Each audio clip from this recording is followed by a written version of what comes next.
Olá, amigos da Ampulheta da História! Inscrevam-se no canal, clique no like e aperte o sininho para receber novas notificações. Rodando a vinheta.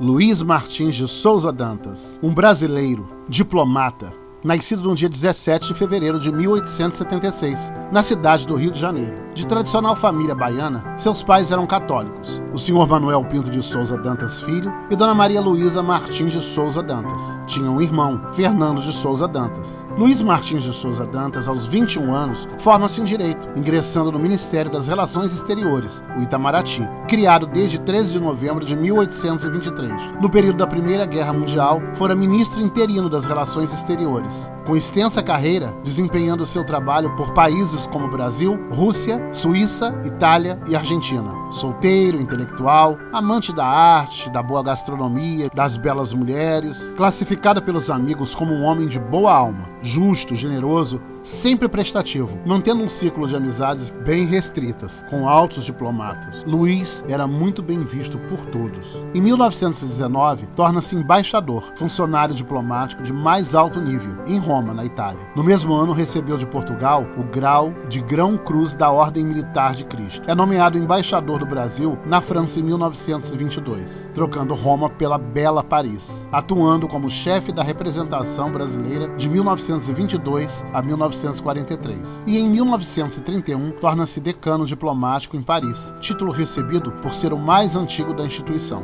atuando em momentos de conflitos de forma diplomática, causas sérias, como impasses internacionais. Representou o Brasil na Liga das Nações, organização internacional idealizada em 1919, com o intuito de assegurar a paz mundial, extinta em 1946, sendo sucedida pela Organização das Nações Unidas, a ONU, uma organização intergovernamental. Luiz, em sua bravura, concede inúmeros vistos para minorias perseguidas na Segunda Grande Guerra, principalmente a judeus. Por o extremismo nazista, um passaporte diplomático se igualava na balança da vida ou da morte. Significava liberdade, poder viver, recomeçar, era a esperança em tempos de conflitos, perseguições, mortes e assassinatos em massa, de forma cruel e desumana. Ser contemplado com um visto significava liberdade. Luiz Martins passa por cima, enfrentando Getúlio e Hitler, ultrapassando a política do governo de Getúlio Vargas sobre a ditadura do Estado Novo, assim como fez Aracy de Carvalho, Guimarães Rosa. Temos um vídeo de Aracy aqui no canal da Ampulheta da História. Luiz contraria igualmente as leis do sistema nazista, da horrível máquina de guerra, do Terceiro Reich, lembrando a coragem de outro herói do qual tenho grande admiração. Falo de Aristides de Souza Mendes. Temos essa emocionante história também aqui no canal. Em 1940,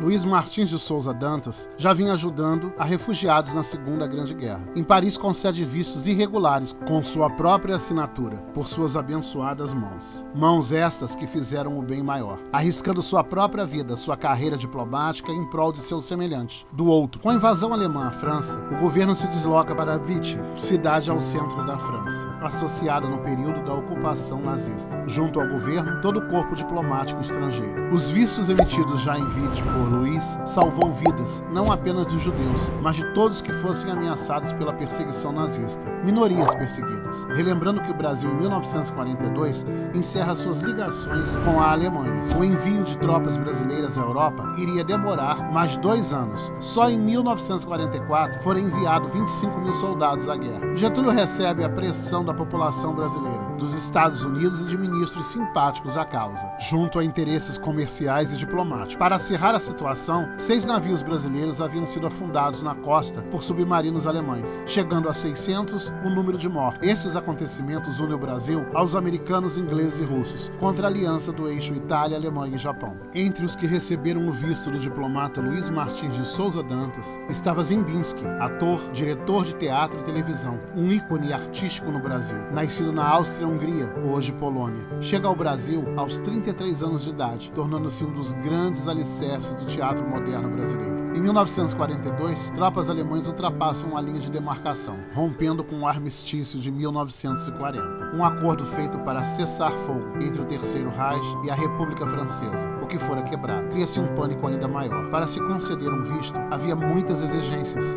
burocracias, que à época tornava-se difícil de obter. Atestados, vários documentos exigidos, antecedentes criminais, atestados médicos, origem étnica. Muitos não possuíam documento algum. Outros não possuíam titularidade nacional de nenhum estado, nação, os chamados apátridos. Passaportes Nansen eram reconhecidos nacionalmente, sendo emitidos pela já citada Liga das Nações. A refugiados apátridas encontravam dificuldades para entrar no Brasil. Tudo era complicado nesses tempos e exigia gastos, recursos. Infelizmente, muitos lucram com a desgraça alheia. Lembrando que para se recomeçar a vida em outro país, deveria-se ter um recurso. Porém, esta não era a realidade da maioria, que fora com a coragem. América significava esperança. Como disse, para se obter documentações, havia gastos. Também não era comum o embaixador conceder vistos, somente em situações especiais. Mas nosso herói Luiz Martins de Souza Dantas quebra todos os protocolos exigidos, tentando salvar o máximo de vidas que pudesse. Passou por cidades, assinando passaporte. Luiz nada exigia em troca. 500 vistos diplomáticos foram dados, emitidos em 1940, de junho a dezembro. Após repressão, continuou concedendo vistos. O heroísmo de Luiz, reconhecido no Brasil, não agradou a Getúlio Vargas. O ditador procurava não dar evidência ao diplomata. Com a queda do governo de Getúlio em 1945, Luiz Martins de Souza volta em evidência. Seu heroísmo, gesto de coragem, determinação e humanidade é reconhecido por vários amigos de velhos tempos do Itamaraty. Mesmo já em sua aposentadoria, Luiz recebe o convite para chefiar a delegação brasileira na primeira Assembleia Geral das Nações Unidas em 1946, em Londres, na Inglaterra. Esteve por uma das últimas vezes no Brasil em 1951 e no final do ano de 1952, solteiro até os 57 anos.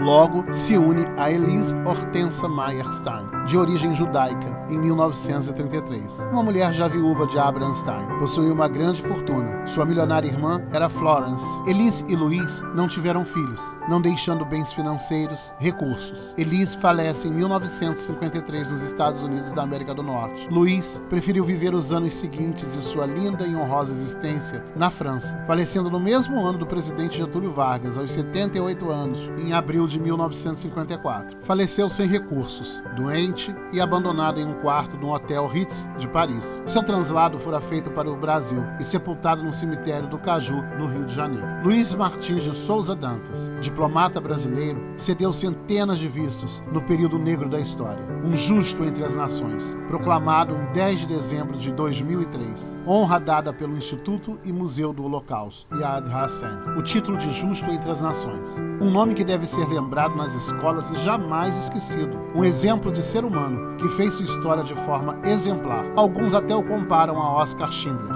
Mas Luiz Martins de Souza Dantas, ele é único, exclusivo. Cumpriu seu papel na sociedade de forma justa e humana. Um herói, um homem que arriscou sua vida para salvar seus semelhantes. Se você gostou deste vídeo, se inscreva no canal da Ampulheta da História. Aperte o like, clique no sininho, compartilhe com seus amigos. Lembrando que cultura, conhecimento e saber ninguém tira de você. Um forte abraço.